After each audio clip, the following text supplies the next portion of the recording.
C'est parti, j'ai décidé de vous faire des petits tutos crochet. Et là, on va attaquer le premier tuto. Je vais le faire avec cette pelote parce que le fil est assez gros. On prend un assez gros crochet, c'est histoire que vous voyez bien comment il faut faire. Donc c'est la All Weather Yarn de chez Action. Voilà, c'est 100% polyester. Moi, je ne trouve pas trop mal à crocheter celle-là. Donc pour débuter, ça peut être pas mal. Et du coup, celle-là, elle se crochette avec un crochet entre 8 et 10. Je vais vous prendre un 10, histoire que vous voyez bien les mailles. C'est parti. Aujourd'hui, je vous apprends à faire la chaînette, donc la base de tout travail de crochet, et la maille serrée, la maille la plus simple. Allez, c'est parti pour le tuto. Là, on a le bout du fil. De ce côté, on a la pelote. Là, c'est bien ma main droite. Là, c'est bien ma main gauche. Avant de commencer la chaînette, je vais vous montrer comment on fait un nœud coulant, puisqu'on va partir d'un nœud coulant. C'est une astuce que j'avais vue au départ quand j'ai appris à faire du crochet. Je suis restée là-dessus. Il doit y avoir d'autres façons. Il y a d'autres façons de faire un nœud coulant, mais moi, je le fais comme ça. Vous prenez le bout du fil. Vous le passez une fois, 2 fois autour de l'index. Vous bloquez avec votre majeur. Donc, vous avez 2 boucles. Vous prenez cette boucle. Vous la passez par-dessus l'autre. Bloquez avec le pouce. Vous prenez cette autre boucle, vous la passez par-dessus la première et vous la passez sous le doigt. Vous relevez le doigt et vous avez votre nœud coulant. Si on tire là, ça resserre. Si on tire là, ça desserre. Je vous remontre.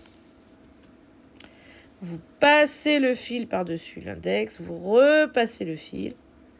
Vous avez 2 boucles. Vous prenez cette boucle, vous la passez par-dessus l'autre.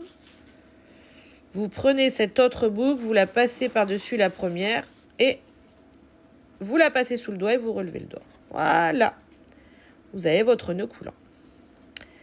Alors, moi, pour attraper le fil, pour le tenir, je le passe comme ça, donc entre l'annulaire et l'auriculaire. Et ensuite, je le fais passer, comme ça, par-dessus l'index. Voilà. Moi, il n'y a que comme ça que je suis à l'aise, donc voilà. Donc une fois que vous êtes comme ça, vous avez votre crochet dans la boucle, vous passez le crochet sous le fil, vous l'attrapez et vous le ramenez dans la boucle. Là, on a une première maille en l'air pour la chaînette. Vous passez votre crochet dessous, vous attrapez le fil, vous le ramenez. Vous passez votre crochet dessous et vous le ramenez. C'est ce qui s'appelle faire un jeté, ça. Hop, on fait un jeté, on ramène. On fait un jeté, on ramène. J'espère que je ne vais pas trop vite. Donc là, on a 1, 2, 3, 4, 5 mailles. Donc, on a bien 5 mailles. 1, 2, 3, 4 et 5. Là, on va dire que c'est la chaînette de départ. Maintenant, on va passer au premier rang. On va faire des mailles serrées. Pour passer au rang de mailles serrées, on va faire une maille en l'air supplémentaire. Elle va représenter la hauteur. Vous voyez, comme ça. Donc, on ne va pas travailler dedans. Là, on l'a faite. Et là, on va aller travailler dans la première maille qu'on trouve après. On passe le crochet dans la maille. On attrape le fil. Et on le ramène à travers la maille. On se retrouve avec 2 boucles sur le crochet. On passe le crochet sous le fil. On fait un jeté. On ramène le fil et on le passe dans les 2 boucles. Et là, on a notre première maille serrée. On passe dans la maille suivante. Donc, on met le crochet dedans. On attrape le fil. On le repasse. On a nos 2 boucles sur le crochet. On fait le jeté. Et on repasse dedans. J'essaye d'aller assez doucement. J'espère que ça va. Troisième maille. On passe dans la maille. On attrape le fil. On le ramène à travers la maille. On se retrouve encore avec 2 boucles sur le crochet. On attrape le fil. On fait un jeté. Et on passe à travers les 2 boucles. On a nos 3 premières mailles serrées.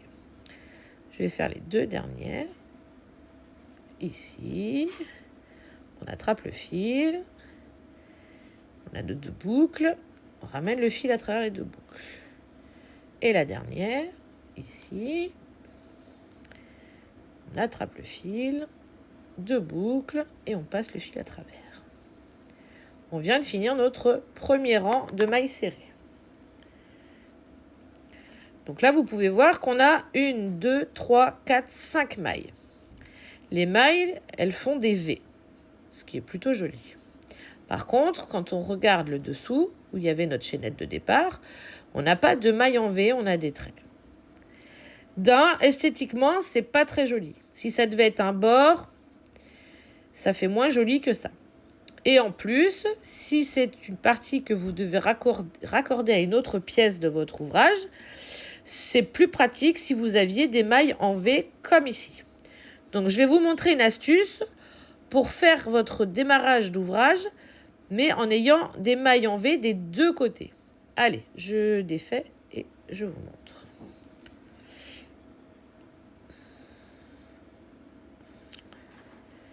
Donc, je me remets dans la maille qui sert de hauteur.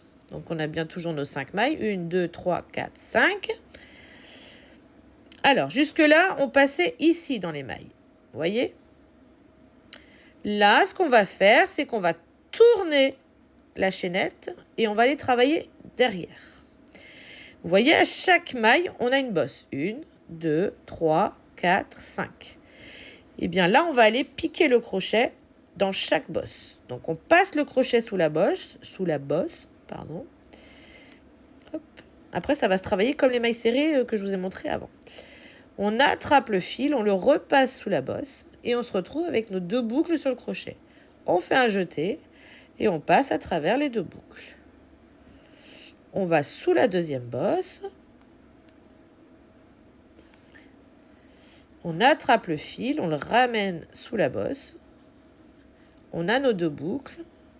On fait un jeté. On passe à travers les 2 boucles. Bon, je finis le rang pour vous montrer la différence par rapport à tout à l'heure.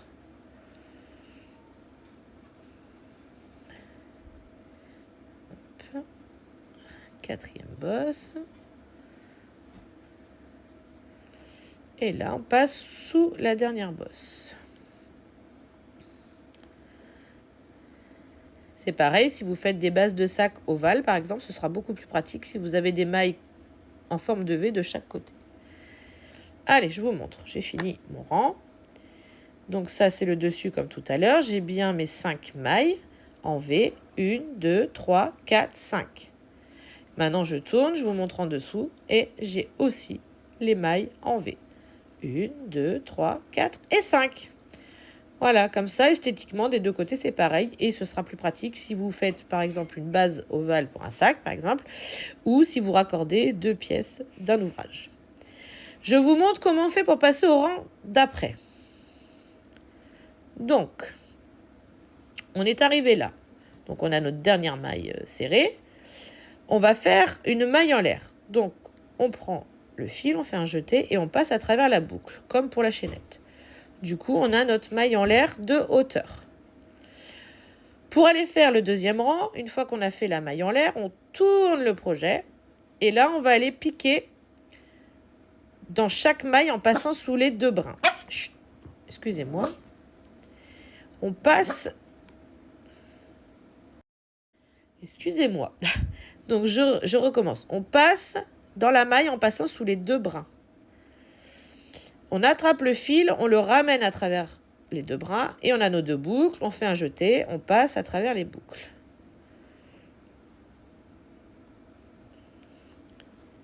Donc, je vous remontre. On passe à travers la maille en passant sous les 2 brins. On ramène le fil et on fait revenir le fil. Enfin, on fait notre jeté et on passe à travers les 2 boucles.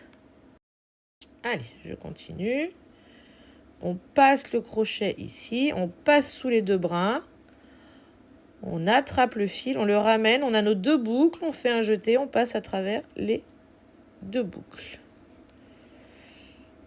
On passe sous les 2 brins, on ramène le fil et on passe sous nos 2 boucles, dans nos 2 boucles. La dernière maille, c'est celle-là, donc on attrape le premier brin, le deuxième brin, pareil, on passe. Hop. On attrape le fil, on a nos 2 boucles, on fait un jeté, on passe dans les 2 boucles. Et voilà, on a fait 2 rangs de mailles serrées. Voilà. À chaque fois, vous allez faire une maille en l'air et vous tournez votre projet. À chaque fois que vous finissez un rang et que vous passez au rang d'après. N'oubliez pas de compter vos mailles à chaque rang pour être sûr de ne pas en oublier une ou de ne pas en rajouter une parce que du coup, vos bords ne seront pas droits. Vous pouvez aussi télécharger une application sur votre téléphone pour compter les rangs. J'espère que ce premier tuto vous aura plu.